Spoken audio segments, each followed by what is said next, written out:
What's going on, guys? Welcome back to #AskGSM, episode 185 here today for June 14th, 2017. I'm Graham GSM Matthews. Hope you guys are doing well. Ahead of the Money in the Bank pay-per-view this Sunday. Looking forward to it.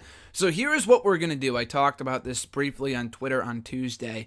I just mentioned the fact that next week I will be away. So instead of filming an episode while I'm away next week, which I would love to do, but probably I won't be able to, what I'll be doing is taking your questions from this week and splitting them into two. So if you don't hear your question answered on this episode, it's going to be answered next week. So if you leave a question on this video, tweet me a question in the next week on Facebook, on Twitter, here, whatever, it will not be answered in next week's edition just because, like I said, I'm taking this week's batch of questions and answering them this week ahead of time. I'll be recording it today and splitting the batch of questions in two.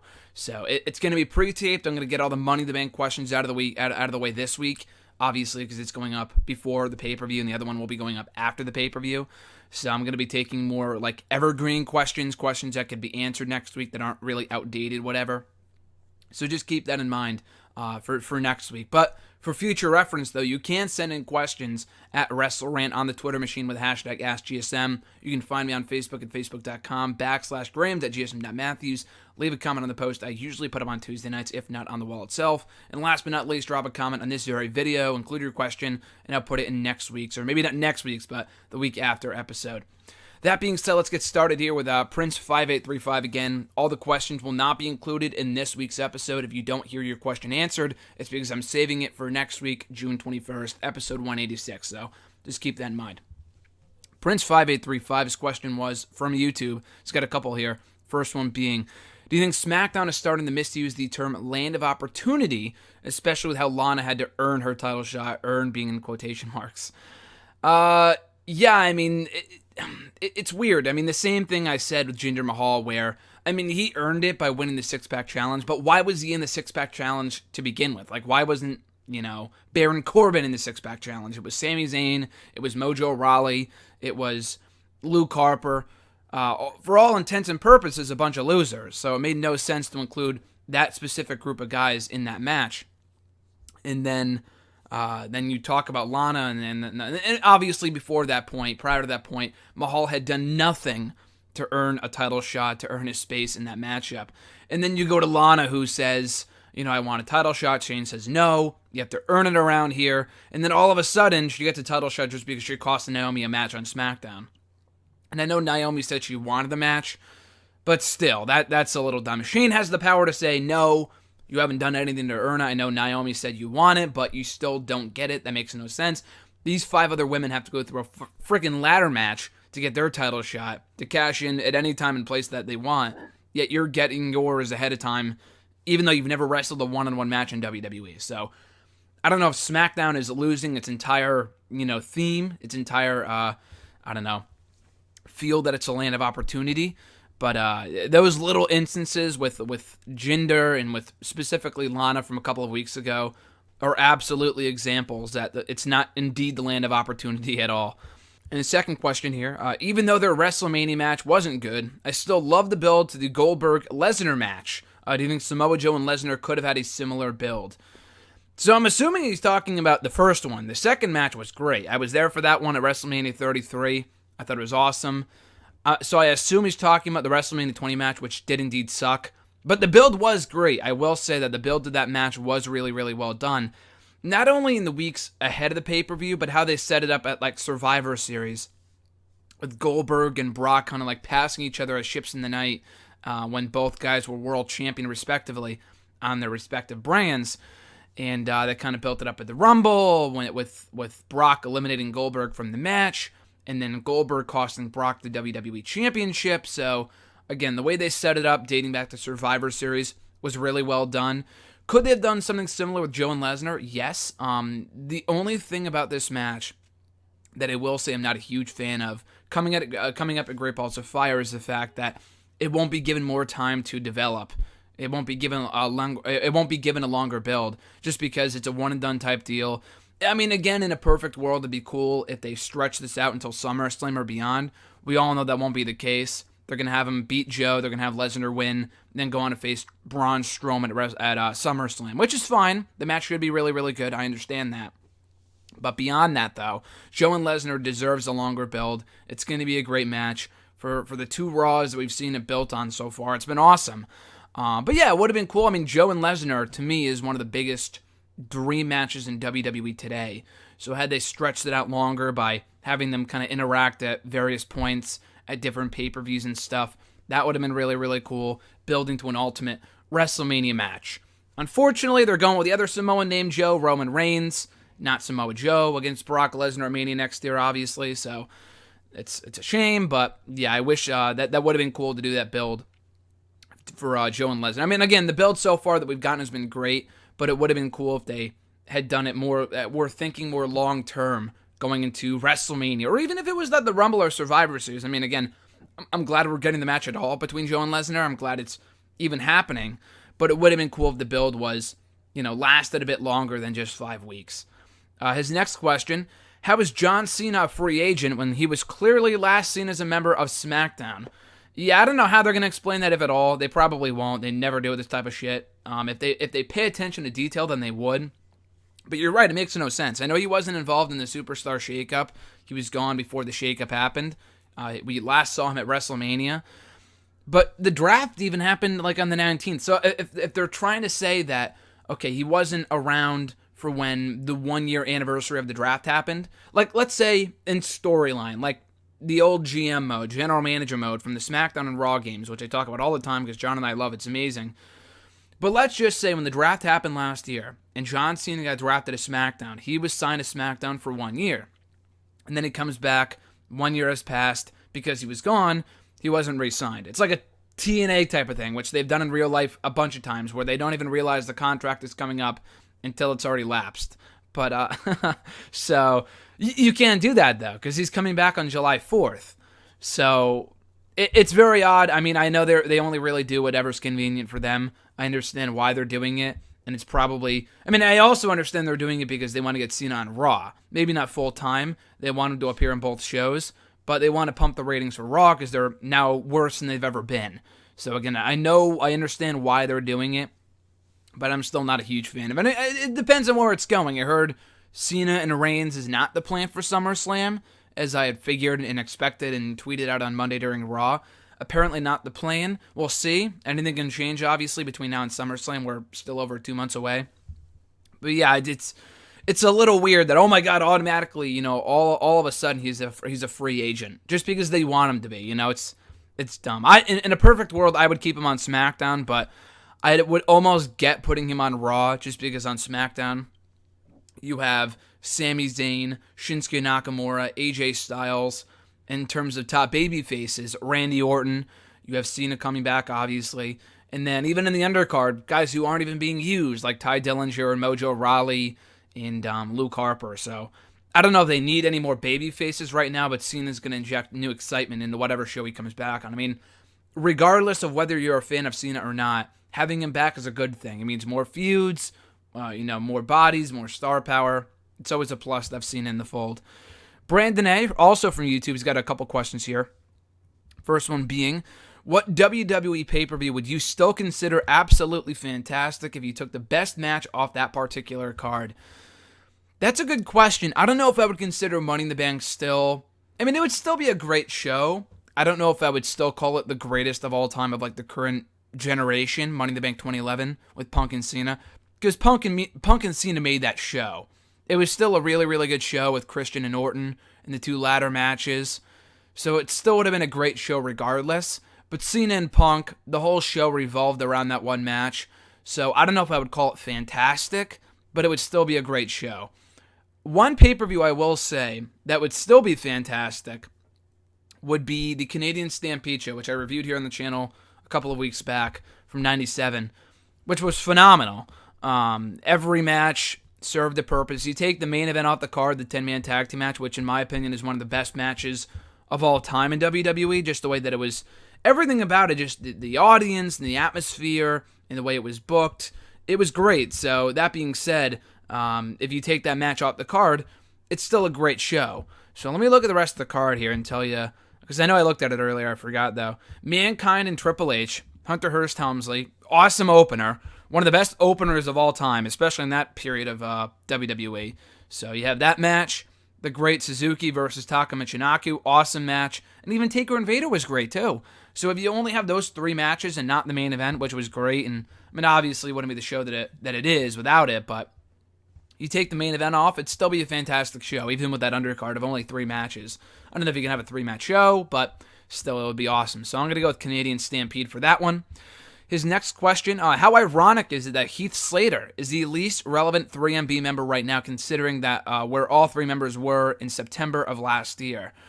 Yeah, it is pretty funny. I mean, you also consider that Slater, I mean, they were all losers at that point, but 5 years ago, Slater was the leader of 3MB. But yeah, a year ago, Drew McIntyre was in TNA. I mean, then again, though, I mean, yeah, I understand Mahal because he was wrestling on, like, the indie shows, and I don't even remember Mahal's name being in most cards and stuff. So, yeah, it is weird that a year later he's WWE champion, so I would be obviously shocked by that he is where he is today and more relevant than Heath Slater. But in terms of McIntyre, though, again, he wasn't in WWE, he was in TNA, but he was TNA World Champion. Like a year ago, right now, he'd be World Champion, so. Or I think he dropped it a little over almost exactly a year ago at Slammiversary, but still, he was the top guy over there, so. It's not that ironic that McIntyre is more relevant than Slater right now, but it absolutely is for Mahal, though. That is absolutely a shocker, but Slater, though, I mean, even a year ago, he wasn't doing anything. He was the only guy not picked in the draft, which ended up working in his favor. The whole Rhino tag team and working to get a contract on SmackDown, all that other stuff, which was great while it lasted. It didn't last too long, and now he's back to being relevant. I know he pinned Miz on Monday, which I'll talk about momentarily, and he might be getting an IC title match soon, but yeah, it is pretty weird that Jinder Mahal is now the most relevant of the 3 currently. That is pretty weird.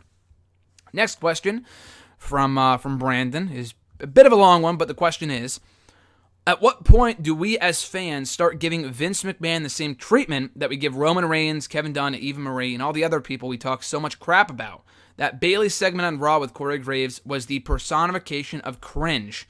I am starting to firmly believe as smart wrestling fans, we are giving too much blame to the talent and even the writers when we should be looking at the guy on top. He is the one making Bayley look like trash. He is the one making us hate Roman Reigns because of the way he is booked and his awful, suffering, succotash promos. He is the one putting Dean Ambrose in bear costumes. He is the one keeping the cruiserweights from getting all of their stuff in on 205 Live and booking them in meaningless segments on Raw. In my opinion, I could be wrong because I'm not in your head. He is the reason you are apathetic to amazing wrestlers such as Dolph Ziggler and Bray Wyatt because he has turned them into good hands instead of relevant characters. I believe he should be held accountable, and so much more than anybody than the IWC has given hell to. I believe he should be held accountable so much more than anybody the IWC has given hell to over the course of the past few years. What are your thoughts? I don't know where you have been, but people have been blaming Vince for years. It's not like, yeah, we blame the writers, and they do treat a lot of these guys like poop. Kevin Dunn and his camera angles are never going to not be obnoxious to me, and the fucking, like, zoom in on the fans, like, who cares? I don't care.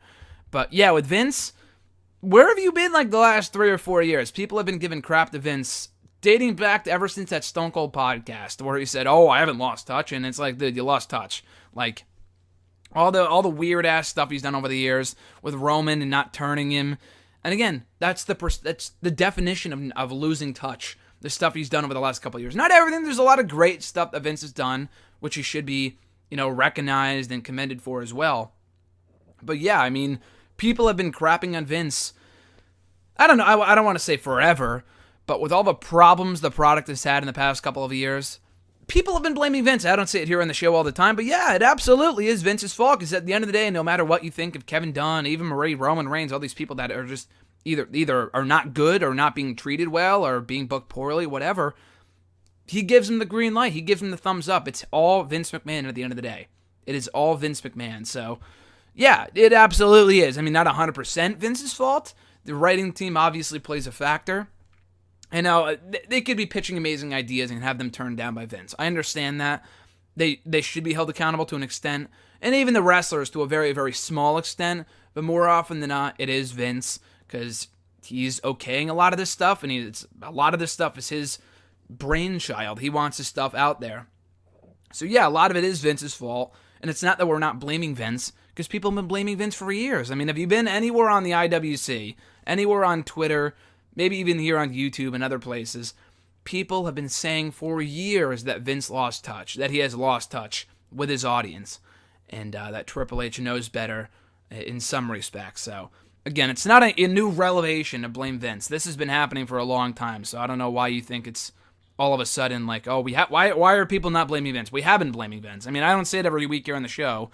I feel like it's kind of implied that at the end of the day, he is the one that does give the green light to a lot of the stuff we see on Raw, including those Bayley segments, the pushing of Roman Reigns.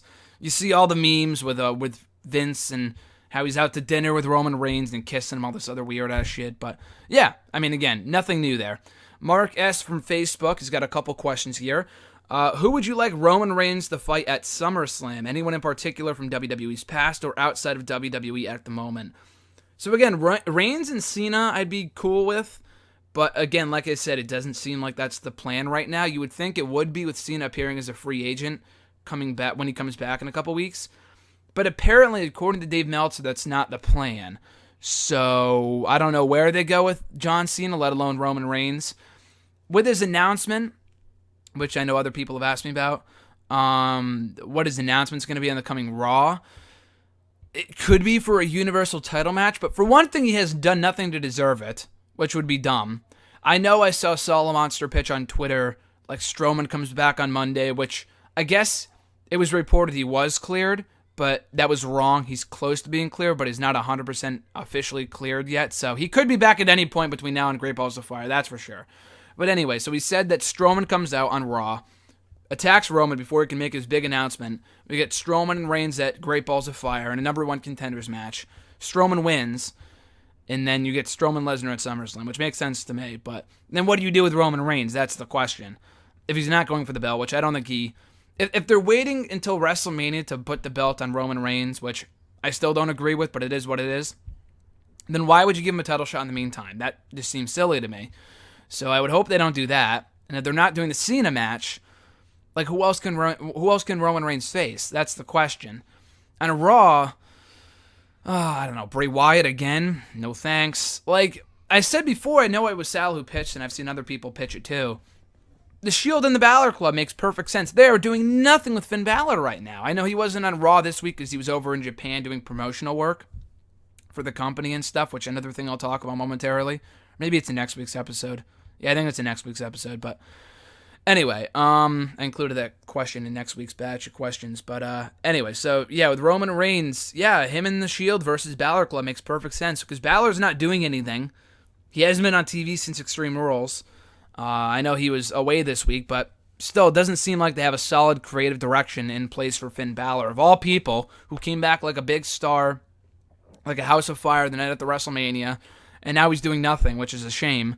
He got pinned at Extreme Rules, which he got passed out, and he passed out to Samoa Joe. He looked good in defeat, but still, he was the one who got beat. So, where do you go with Finn Balor from here is the question. Bray Wyatt's busy, so yeah, I would put him with the Shield. I mean, I would put him with the Balor Club and do the Shield thing, but I doubt that's the direction they're going in. His second question, do you prefer the option of a Tommy turning heel or forming a tag team with Akira Tozawa? Absolutely turning heel. I feel like putting with a fellow Japanese star, fellow Asian star in Akira Tozawa just sounds so stereotypical. It's just they'll just put the Asian guys together. Like that's bad. That's like that's something that WWE would have done like 10, 15 years ago, and I hope they never do that again. That's just so stupid. Akira Tozawa's headed to the Cruiserweight Championship picture anyway, it seems. Itami's doing his own thing. I think the heel turn right now of Itami and the way they've been handling it in NXT is one of the better things going on the show right now, which is saying something, because NXT's been a lot better. I mean, it's always been good, but it's getting back to where it once was ever since TakeOver Orlando, in my opinion. But yeah, Tommy turning heel is a way better option than just pairing him up with Akira Tozawa just because, oh, look, they're both Asian. Like, that's dumb. Next question, what is your take upon the Lana situation? Do you think she will be beaten by Naomi, or is she playing mind games and has a game plan? So basically my thoughts on Lana going for the belt. I've already talked about this before, probably last week. But yeah, I definitely did talk about it last week. But with Naomi and Lana, I think Naomi wins. If Lana wins, God save us all. I guess there's a chance that you could have the women's Money in the Bank ladder match winner cash in that same night. So Lana's only holding the belt for a very short period of time. I guess that's possible too. But I don't know. I'm not a huge fan of that. So I really would rather not Lana win at all. But I could see them having her win. Absolutely. But I will say Naomi wins. I'm going to say Naomi wins. It's not, a lock, obviously. But I'll say Naomi retains the title. And Lana, I don't know what you do with her. I mean, I guess you could have her win. I'm not really sure if they were to have her win and still be involved in the title picture because she got cashed in on right away. I could see that being a very big possibility. I'd rather not see that, but I could see that happening. But I will go with Naomi retaining her title on Sunday. And his final question here, do you think Heath Slater should get a run with the Intercontinental title? I feel like that was from somebody else. But anyway, the question was, Slater, should he get an IC run with the title? So, no, I think that was from Jeremy, actually. And I forgot to put his name attached to it. But, yeah, no, I don't think he should. I think that time is long gone, has long passed. I think the time to make Slater an IC champion would have been back in 2012, like 5 years ago, coming off that great run with the Legends at Raw 1000. That would have been the time and place to do Slater as IC champion. They had Christian lose the belt to Miz of all people. I mean, I love the Miz, and he's doing a great job as champion right now. But 5 years ago, he barely defended the belt. He was losing a lot anyway. It was pointless. So, yeah. So with Slater, I think it's just better that they just have him keep doing what he's doing, which at this point, the guy's been in the company for 7 years, and never say never. I mean, Jinder Mahal's the WWE champion. I'll always point back to that, but I really have no desire to see Slater as champion. I mean, it would be cool for 5 minutes, like it was to see him and Rhino as tag team champions, but that died out fast, and they killed that angle pretty quick. So, no, I don't think Slater deserves a run of the IC Championship. Maybe 5 years ago, but in 2017, I have no interest. At Rusty Rages, he's got a couple questions here. First one being, what grade/score would you give Okada versus Omega 2? 10 out of 10, 100 out of 100, I don't know, A+. I'm not going to go so far as to say what Dave Meltzer said at the start of the year with the first match, that it was 6 out of 5 stars. Like, that's just silly. I don't know if it's the greatest wrestling match of all time. I'd have to really think about that. I don't think so, but it's an amazing match. Don't get me wrong. One of the best matches of all time. I don't know if it's the best match of all time. So anyway, I did see the match. I watched it the next morning on Sunday morning. It was phenomenal. Both guys really put forth a great effort. But yeah, I'd give it an A+. Love the match. Definitely check it out. It's an hour long. I won't spoil it, but the match is just about an hour. So check it out.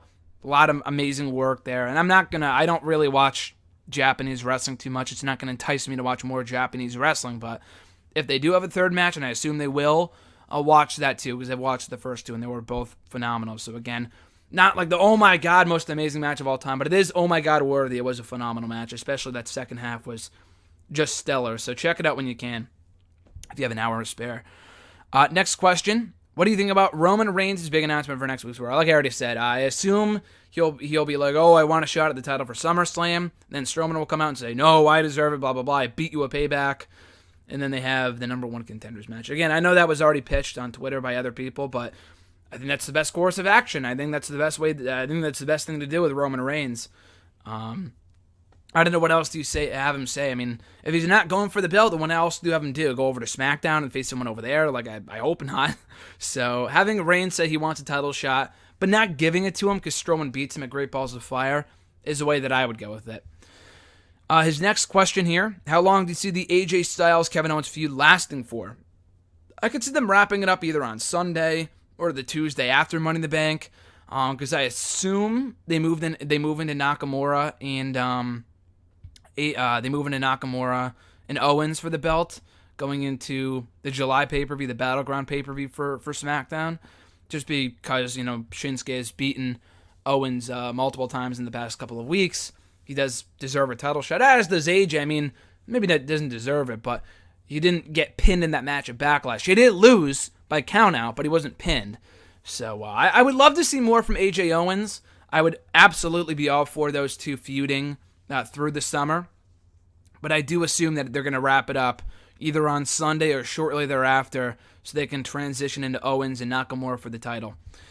And his next question, it's been a couple weeks since I asked this, but any changes on who you think wins the women's Money in the Bank ladder match this Sunday? Who wins the men's version of Money in the Bank? Will the New Day beat the Usos? Is Naomi a lock to beat Lana? And does Jinder beat Orton? So basically all Money in the Bank predictions. I'll give them now. I'll talk about them on Wrestle Rant Radio tomorrow. We got a special guest coming on to discuss the entire card for the show. But my early predictions, unless anything changes between now and then, they are for the women's. I've got Charlotte winning. I could see Carmella winning too. I'd rather have, I don't know. Carmella's more of a fresher face, but she's just not that good yet. So maybe not. I really want Becky to win, honestly. They put up a video on the YouTube channel of Becky talking about why she needs to win Money in the Bank. And it was awesome. It was this really, really good video. It's about 4 minutes long. She's like, oh, Becky Lynch, first ever women's Money in the Bank, first ever SmackDown Women's Champion, first ever women's draft pick for SmackDown, like all this other cool stuff. It's like, I don't know, I feel like that'd be awesome. Becky Lynch wasn't even on the show last night. Charlotte and Natalya had a match. Tamina was in action. Carmella was seen watching backstage. Becky was nowhere to be seen, despite being one of the biggest faces in that match on Sunday. So I don't know, but Becky is who I want to win, but my pick is Charlotte, and I can also see Carmella winning too. For the men's version, I've got Corbin. That hasn't changed at all. Will the New Day beat the Usos? No, I got the Usos retaining, as they should. I would have the Usos retain. They could still do the New Day Usos feud coming out of that show. The New Day have been, running rampant since they came back. They can have them lose one match. They'll be okay. And they can continue the feud, continue the chase for the New Day heading into Battleground and then SummerSlam, whatever. And then I would do Usos and Hype Bros on an upcoming episode of SmackDown. I know Ryder just came back last night. I don't know if he's clear to compete. I guess he is. I'm not sure. I haven't heard anything. I know he's back on TV for sure. I know that for a fact. But maybe they get the first title shot, because they did earn that title shot back late last year, 6 months ago from yesterday, on the exact 6-month anniversary from when Ryder got hurt. You came back. But when he got hurt, he earned a title shot with him and the Hype Bros, with him and Mojo Rawley for the tag titles. So they could do that title match as a one-and-done throwaway match on SmackDown. I really have no desire to see Usos and the Hype Bros as a full-on feud. We already saw that a couple times last year. It's not really feud-worthy. So they can get that out of the way on an upcoming episode of SmackDown, maybe as soon as next Tuesday. And then they move into New Day and Usos. Naomi Lana, I already said I think Naomi retains. And does Jinder beat Orton? Yeah, I think he does. I think he probably should. I think playing a game of hot potato with the belt at this point is just stupid. To have Orton lose it to Jinder and then just cut any momentum that Jinder has, even though I'm not a big fan of his, but at this point, they put the belt on him. They got to keep it on him until at least the July pay-per-view, if not SummerSlam. They got to have him retain. Otherwise, why would you take the belt off of Orton to begin with? That just is dumb to me. The belt has changed hands at least once a month since January. Cena won at the Rumble. Wyatt won it at Chamber. Orton won it at WrestleMania, and Mahal won it at Backlash. That's ridiculous. That's like 5 different champions in the matter of 6 months. That's ridiculous. So I hope Jinder wins. I never thought I would say that, but I hope Jinder wins. At E13A, what do you think will be the main event for Money in the Bank this Sunday? I think it's going to be the men's ladder match, as it probably should be. I know it's the WWE Championship, and they're in Orton's hometown, but really, who cares? The feud has not been good. The match won't be that good. The shock of Jinder becoming champion is already worn off. I will say the segment they did on Tuesday with Orton RKOing Mahal out of nowhere was well done. I liked that. But otherwise, the feud has been just dull. It has done absolutely nothing for me, so I have no desire to see that main event the show on Sunday. The men's match has way more potential to be a lot better, and it's a lot more unpredictable too. So I really hope that's the match that closes the show on Sunday. His next question: are you afraid the Miz's 7th reign as Intercontinental Champion might end underwhelmingly? I'm not going to worry about that right now. He just won the belt back at Extreme Rules, so I don't think there's any end in sight for Miz's reign as champion. So I don't know where you're getting that from, but I mean, the last couple of times he's lost the belt, I don't know if it was underwhelmingly, like when Ambrose won it, even though he wasn't a great champion from that point forward. It was a cool moment, so I wouldn't say it ended on an underwhelming note. Again, it's way too early to be thinking about that. At Mr. Singleton 16, also from Twitter, I heard a bear wrestled on Raw this week. What was that about? So I don't want to go into specifics here and get into pretty much a Raw review, but it sucked pretty much in short. But basically, Miz enlisted a bear to be his tag team partner. Apparently, he had no idea. He was told to go out and get a tag team partner. He didn't. Someone comes out in a bear costume, playing off what we saw last week. This guy is at least 6'9". The guy's pretty tall. And I'm thinking if it's not the Big Show, and it's definitely not the Big Show, maybe it's Big Cass. It was some random jabroni. We never found out who he was when Miz unmasked him at ringside. Why he even thought it was Ambrose, I have no idea. Because the guy was like 6'9". And then the bear comes back into the ring. It's obviously Ambrose because he's a foot shorter. And then he lays out Miz, and Slater pins Miz for the win. A complete waste of time. I thought what they did with Ambrose, Miz, and Samson earlier in the evening with Elias beating Ambrose with help from the Miz, I thought that was great. The feud has overstayed its welcome between Miz and Ambrose, but I thought it was a fine furthering of the feud between those two guys. Why do what you did later on in the night? That's just a complete waste of time. I thought that was so dumb. Maybe other people loved it. I thought it was stupid. I thought that was one of the worst moments on Raw. Nothing is as worse as This Is Your Life from this year on Raw and WWE. But that comes close. That was a big waste of time. His second question, did you hear about John Cena's response to statements that he buries young talent and that he thinks he is not protected in the WWE? So yeah, but I did read the comments that he said about a week or so ago at this point. The burying thing, I get. He doesn't bury young talent. It's not his fault. I mean, the feuds don't help. But the Wyatt-Cena feud was a complete waste of time. I know that wasn't all of Cena's fault. Cena should not have won that match at WrestleMania. And then Wyatt was a loser from that point forward. The Rusev feud was fine while it lasted. Rusev was a loser after it ended. So again, there's a common denominator here. But it's not Cena's fault. I mean, he's just winning matches. I know he's not really burying young talent. I know we joke about that, but it's not entirely Cena's fault. So that part I agree with him in. I agree with him in that respect. The second part of the question, where he said he wasn't protected in WWE, is complete bullshit. That I disagree with. He has absolutely been protected in this company. How, before a couple of years ago, it was very, very, very, very rare that Cena was beaten clean in the company. And obviously he has gone on record, or it was Edge and Christian, or Edge and Jericho a couple of years ago, who said that they really strongly thought the Nexus should have won at SummerSlam 2010. Cena said, no, let's win. The babyfaces should win. Then the team won. Then he goes, maybe not the best idea. It's like, you think? Because the Nexus was never the same after then. That's on you. That's your fault. But otherwise, yes, Cena has absolutely been protected. Anyone who thinks he hasn't been is kidding themselves. I'm not saying he doesn't work hard or anything like that. Cena has absolutely earned everything he's gotten. I'm not saying that or he's overrated. Cena's great. But to say he hasn't been protected is very silly. He has absolutely been protected. Because before, Owens beat him clean, before Lesnar destroyed him at SummerSlam a few years ago, it was very, very rare that Cena was ever losing clean to anyone in this company.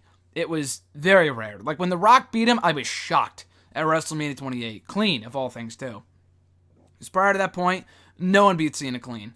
At least in a long time. So, yeah, I don't agree with that second part, but I do agree with the first part where he's not burying young talent, especially today. I think he's put over more people in the past 3 years than he ever has before from Brock. I mean, they're not young up-and-comers, but Brock beat him clean. Styles beat him clean. Owens beat him clean. Del Rio beat him clean. Ambrose beat him clean in an episode of SmackDown of all things late last year. So I wouldn't say he's burying people, but he has been protected in the past. And at the Wrestler Guy, Sal from Twitter, his question was, why do you think Cena became a free agent out of nowhere without any announcement prior to it being on Raw? So, yeah, like I said earlier, why it wasn't announced ahead of time. I know did they air a video package for Cena's return before this week? I feel like they did. And obviously at that point, they didn't say he was a free agent. It was only something they came up with like this week. They should really think these things through. But they did say, like, randomly out of nowhere, like, he's going to be a free agent. Because, what a great idea. They probably thought of it early Monday morning. Like, wouldn't it be a great idea if Cena was a free agent when he came back? They probably should have thought of that 2 months ago or even a month ago when they were planning out his return for SmackDown, but it is what it is. But it's probably why he came out of nowhere and as opposed to being announced ahead of time or having him say something before he left, because they do things like this. They just happen just ridiculously fast.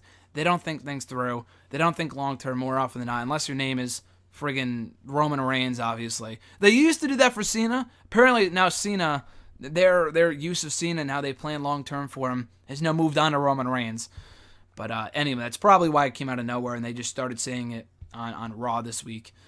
But yeah, that's today's episode. Let's see what the time is for this show. About 34 minutes, a lot shorter than last week. Last week was about like an hour and 20 minutes, so definitely a shorter show than usual, but for the better. Next week will be about the same. I split up the shows into about 19 questions each, so next week should be about equal. And it will feature the questions I did not talk about in today's edition. So again, don't freak out if you didn't hear your question. It's going to be next week's episode while I'm away, so just a brief heads up. Just keep a lookout for that. Next week's episode, I'm here on #AskGSM. But again, if you send in a question between now and next week, it will not be featured in next week's episode. I'm going to be filming next week's episode literally in minutes, so I'll be doing that momentarily. But so don't be discouraged if you don't see your question in next week's episode, but I will feature it 2 weeks from now on the June 28th episode. So keep an eye out for that. But in the meantime, and in between time, if you want to send in questions in general, you can tweet me on the Twitter machine at WrestleRam with the #AskGSM. You can find me on Facebook at facebook.com/graham.gsm.matthews. Leave a comment on the post I usually put up on Tuesday nights. And last but not least, drop a comment on this very video. I'll include your question in next week's edition. So again, guys, enjoy the rest of your week. Enjoy Money in the Bank on Sunday, and I'll catch your ass down the road.